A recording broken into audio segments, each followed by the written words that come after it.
ជំរាបសួរហើយនឹងសួស្តីអ្នកនរគ្នាថ្ងៃនេះខ្ញុំវិលត្រឡប់មកវិញម្សិលទៀតជាមួយនឹងវីដេអូថ្មីដែលថ្ងៃនេះខ្ញុំនឹងមកចែករំលែកអំពីការធ្វើ local profile ធ្វើ roaming profile ហើយនឹងធ្វើ script សរសេរជា script ដើម្បីដាក់ចូលទៅ path របស់ client ពេលដែលគាត់បើកម៉ាស៊ីនមកឲ្យវា map try ទៅដោយយើងមិនបាច់វាយ IP address ហើយនឹង map វាម្ដងទៀតទេដោយគ្រាន់តែយើងដាក់ script នឹងហើយ client បើកម៉ាស៊ីនគឺវានឹង automatic ចាប់ try នឹងយកតែម្ដងអញ្ចឹងទី1ខ្ញុំសូមធ្វើអំពី local profile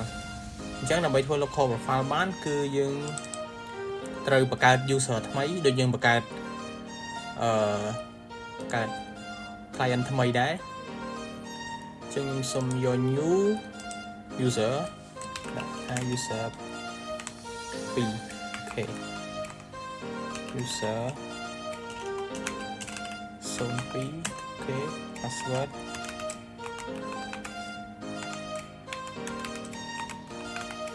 អូខេចឹងយើងដាក់នេះមកយើង never spy អូខេចឹងឃើញថាuser យើងបានបង្កើតហើយ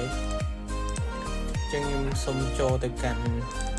this PC ដើម្បីយើងបង្កើត folder មួយដើម្បីផ្ទុកនៅ local user ហ្នឹងគឺយើងដាក់ថា user test អូខេបន្ទាប់ពីចឹងហើយយើងចូលមកកាន់ user របស់យើង user 2ហ្នឹងយើងចូលមក account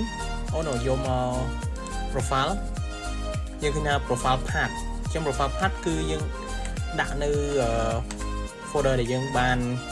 បង្កើតមិញហ្នឹងចឹងយើងអាចproperty មើលនៅក្នុង c/user.taste តែម្ដងអូខេចឹង c/ មក user taste បន្ទាប់មកយើងដាក់ភាគរយ username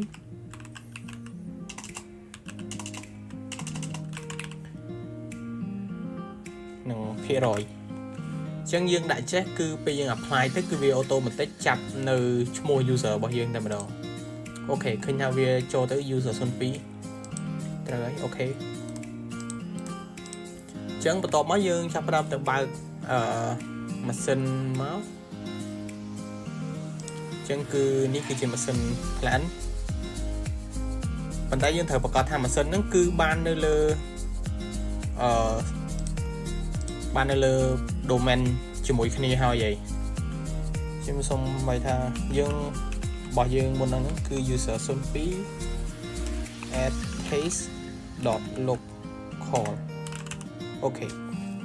ហើយនឹង password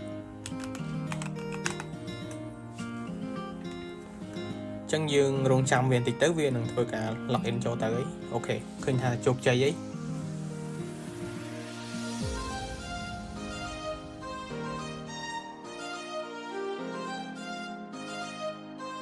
អូខេអញ្ចឹងយើងឃើញថាវា login បានជោគជ័យអញ្ចឹងយើងចាប់ផ្ដើមចូលទៅមើល try C របស់ client មកចង់ដឹងថាវាមានអត់អូខេនេះគឺជា user test ដែលយើងបានបង្កើតហ្នឹងអញ្ចឹងនេះគឺជា local profile ដែលយើងបានបង្កើតមកគឺ user ហ្នឹងអូខេអញ្ចឹងឃើញថាយើងបង្កើត local profile ជោគជ័យអូខេអញ្ចឹងបន្ទាប់ពីយើងបានធ្វើ local profile ហើយគឺយើងធ្វើបន្តទៀតគឺធ្វើ roaming profile ម្ដងដែល roaming profile ហ្នឹងគឺអត្ថន័យវាគឺយើងគ្រាន់តែចង់ថាអូខេ user profile មួយនេះគាត់ log in នៅម៉ាស៊ីនទី1គាត់បានបង្កើតនៅ folder 1 2 3អញ្ចឹងពេលគាត់យក account មួយហ្នឹងទៅ log in នៅម៉ាស៊ីនទី2អញ្ចឹង folder ដែលគាត់បានបង្កើតហ្នឹងគឺវាអត់ទៅណាទេគឺវានៅលើបាទគាត់បង្កើតនៅលើ desktop ហ្នឹងគឺវានៅលើ desktop គាត់ដដែលគឺវាអត់បានថាអូខេវានៅស្ថិតនៅលើម៉ាស៊ីនមួយរហូតទេអញ្ចឹងគឺអាហ្នឹងមិនន័យថាdrive ឬក៏ folder ហ្នឹងទៅតាម user ទៅតាម account របស់ user វិញអូខេអញ្ចឹងដំបូងគឺយើងចូលមក my MMC ដែរមកអូខេអញ្ចឹងយើងចាប់ផ្ដើមបង្កើតនៅ user ថ្មីដែលយើងដាក់ឈ្មោះមកថា user អូខេ03កន្លែងនេះយើងដាក់ user 03ដែរមកអូខេហើយ password យើងព្យាយាមដាក់ដូចគ្នាទៅដើម្បីងាយស្រួលចាំអូ bây giờ này dương khóa thơ là mấy test xong đấy tụi mới dương ở thịt ní dương đã ní ok chẳng user son bay dương cứ đập nạ cái và cả đoạn chụp chạy chẳng là bay thơ bán cứ dương bật cả từ group môi máu đã cho một thay user group chẳng đấy ok chẳng dương bắt add user tặng bay đi cho từ căn group mùi đắng đây dương từ mặt cả đắng ok add to group user group ok dương check name á ok name trong đấy dương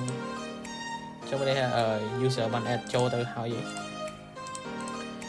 ok chẳng đầm bay thưa và to tiết cứ dương cho từ căn tại IC rồi bỏ ở server dương dương bật cả nơi folder mấy mùi đầm bay tục nơi user và dương trên chúng ta thay user taste roaming ok ok tôi mới dùng chấp làm cho từ property đầm bay share folder nắng sharing như cho bạn sharing máu cho lại đi nhưng cho permission dương allow full control ok lại nó ok tôi mới dương cho more security đó dương cho một advanced dương đầm bay remove user còn mọi còn cho more folder năng bán ok dương disable inheritance đó ok tìm mỗi user mới tiết ok dương add group đây dương từng bậc card một năng cứ select cái phó dương lại cho một group ok user group ok dương check name ok bắt đầu mới dương cho show advanced permission máu dương allow full control lại quạt tới ok và nắng như apply ok chẳng bắt đầu bị dương man bậc card folder đằng share folder này hết dương làm cho property đầm bay dương vô pathia rồi bỏ folder nó dương copy máu ok copy dương cho một căn user tặng bay vào dương máu cho property dương cho profile dương thi lại đi máu hay dương pass nơi hạt bên đang cho máu đây dương complete type nơi slash percentage username percentage ok tôi bây giờ apply nhưng ok máu hay dương cho từ căn user môi đấy dương khinh ha cứ bên bên là năng tặng ហើយមួយទៀតយើងកុំភ្លេចដាក់នៅ try ដូចគ្នាយើងធ្វើដូចគ្នាមកយើង select ទាំង3យើងចូល property ចូល profile ដែរយើងចូលទៅ home folder កន្លែងនេះយើងដាក់ connect to ហើយយើង pass អានឹងចូលដូចគ្នាមកយើង backslash percentage username អូខេ percentage អូខេប៉ុណ្ណឹងកន្លែងនេះយើងចង់ដាក់ភាសាទៀតក៏បានដែរកុំឲ្យថាយើង apply ទៅវាអត់មានអូខេ slash percentage username percentage ok យើង apply អូខេយើងចាប់ដើមចូលទៅមើល user មួយទៅគឺវាមានដូចគ្នាទាំងអស់អូខេអញ្ចឹងយើងឃើញថាយើងបង្កើតវាបានជោគជ័យហើយយើងចាប់ដើមតេស្តនៅលើម៉ាស៊ីនមកទៅអញ្ចឹងនេះគឺជាម៉ាស៊ីន user 02ដែលខ្ញុំបានធ្វើ local profile មុនហ្នឹងអូខេឈ្មោះអញ្ចឹងយើង sign out មកដើម្បីយើងតេស្តនៅ user 03ម្ដងយើងយក user 03ទៅជា roaming profile វិញអូខេអញ្ចឹងដើម្បីតេស្តបានយើងចូលមកយើងយក order user យើងវាយឈ្មោះរបស់ user មកគឺ user 3 add test.local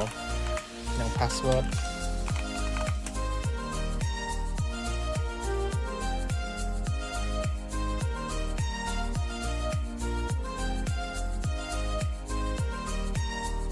អូខេអញ្ចឹងយើងឃើញថា login បានជោគជ័យយើងអាចមើលកន្លែងនេះបានគឺអូខេ user 03អញ្ចឹងដើម្បីសាកថាតើ profile មួយហ្នឹងវា roaming បានឬអត់ខ្ញុំសុំចូលមកកន្លែងនេះសិនមកនេះគឺយើងឃើញថាមាន user 03ហ្នឹងអូខេអញ្ចឹងយើងធ្វើការបង្កើតអីមួយមកដូចជា text អញ្ចឹងមកយើងដាក់ hello អញ្ចឹងទៅឬក៏យើងបង្កើតមាន folder ដាក់ test អញ្ចឹងទៅអូខេបន្តមកយើងប៉ុណ្ណឹងហើយយើងបិទម៉ាស៊ីនហ្នឹងទៅយើងបិទម៉ាស៊ីនហ្នឹងដើម្បីយើងធ្វើនៅលើម៉ាស៊ីនមួយទៀតដែលខ្ញុំបានបង្កើតអូខេនេះដែលខ្ញុំបានបើកហ្នឹងហ hay mà sân mới ní cứ về login nơi cho mọi người user zone mùi chẳng chậm mơ pe mà sân đi bật job ok mà sân đi bật job ấy chẳng nhưng chập nằm nhưng vô order user nhưng login cho user zone bay mà đòn chẳng hai viên nơi khơi file để dân man bật cái môn năng ạ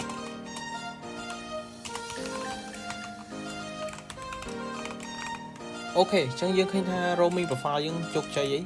นี่คือ folder หรือก็ file ដែលយើងបានបង្កើតមុនហ្នឹង folder test ហើយនិង folder check មួយដែលយើងដាក់ថា hello ហ្នឹងអញ្ចឹង roaming profile យើងដែរហើយអូខេអញ្ចឹងបន្ទាប់ពីយើងបានធ្វើ local profile និង roaming profile ហើយមកគឺនៅចំណុចមួយទៀតដែលខ្ញុំបាននិយាយមុនហ្នឹងគឺយើងធ្វើ map drive ដែលយើងទៅសេជា script ដើម្បីដាក់ចូលហើយនឹងឲ្យវា run នៅ background នៅពេលដែល client គាត់បើកម៉ាស៊ីនហើយនឹង login ទៅaccount របស់គាត់ម្ដងអូខេអញ្ចឹងដើម្បីធ្វើបានទី1គឺយើងទៅសេ script ហ្នឹងសិនមកយើងចូលទៅ text notepad អូខេអញ្ចឹងខ្ញុំបានទៅសេវាហើយគឺនៅកន្លែងនេះ add echo of net use net use នេះគឺយើង /d ហើយនឹង null កន្លែងនេះគឺយើងបានន័យថាអញ្ចឹងបើបានថាបើនៅលើ account ឬលើម៉ាស៊ីន client គាត់មាន drive មួយឈ្មោះ អញ្ចឹងវានឹងទៅ delete នឹង delete drive របស់ client ហើយវានឹងជំនួសមកវិញជាមួយនឹង drive ដូចគ្នាប៉ុន្តែនៅ path មួយដែលយើងបានបង្កើតនៅគឺ path share នេះអញ្ចឹងកន្លែងនេះយើងដូរឈ្មោះមកអញ្ចឹងថាយើងអត់ចង់ដាក់ឈ្មោះ share ទេយើងចង់ដាក់ឈ្មោះអីផ្សេងអូខេអញ្ចឹងយើងដាក់ថា sh យើងមកយើងដាក់ថា manager អូខេចឹងយើងចូលទៅ share version មកអូខេ permission យើង allow full control អូខេដើម្បីយើងចូលទៅ security ដើម្បី add ចូលអូខេយើងចូលមក advanced យើង disable inheritance សិនមកអូខេបន្ទាប់មកយើង add បន្ថែមចឹងយើង add ឥឡូវឧបមាថាយើង add តែ user zone 3ចូលមួយសិនទៅអូខេ user zone 3របស់យើង full control មកអូខេយើង apply អូខេចឹងប៉ុណ្ណឹងតោះមកយើងទៅយក path share របស់folder មួយហ្នឹងគឺមួយនេះអូខេចឹងយើងយកមកជំនួសកន្លែងនេះវិញអូខេ pass ចូលមកអូខេចឹងយើងលុបត្រឹមនេះអូខេហើយកន្លែង persistent no នេះគឺបានន័យថាយើងអត់ឲ្យវា run background ទោះវា run ជោគជ័យហើយគឺវាអត់ run ម្ដងទៀតទេបើវា run ជោគជ័យហើយបើយើងដាក់ yes គឺវានឹង run ម្ដងហើយម្ដងទៀតនៅ background បើសិនជាទោះបីជា run ជោគជ័យក៏ដោយអូខេប៉ុណ្ណឹងមកយើង save វា as មកអញ្ចឹងយើង save វា as នៅក្នុង folder មួយឈ្មោះថា log on ដែលយើងចូលមកកាន់អូខេ100 3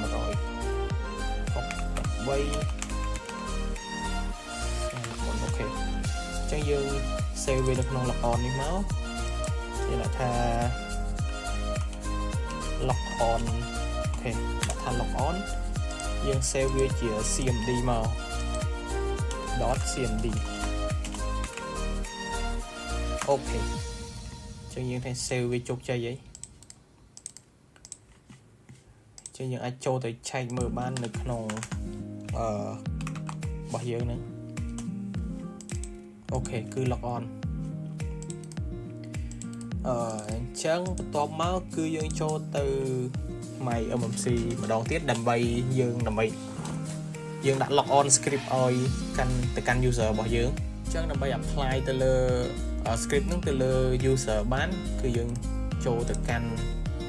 យើងទៅយកឈ្មោះដែលយើងបានដាក់មុនហ្នឹងមកឈ្មោះរបស់ script ដែលយើងដាក់មុនហ្នឹង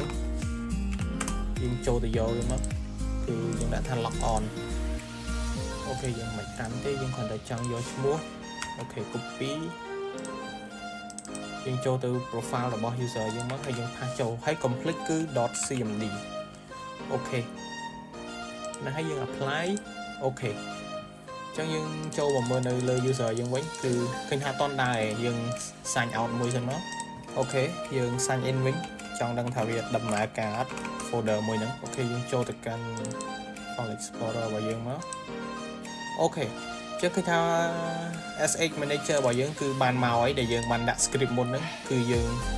đây hay dương login log on mà nó cứ trải mới nắng file mới nắng folder mới nắng cứ viên đằng màu automatic run chỉ background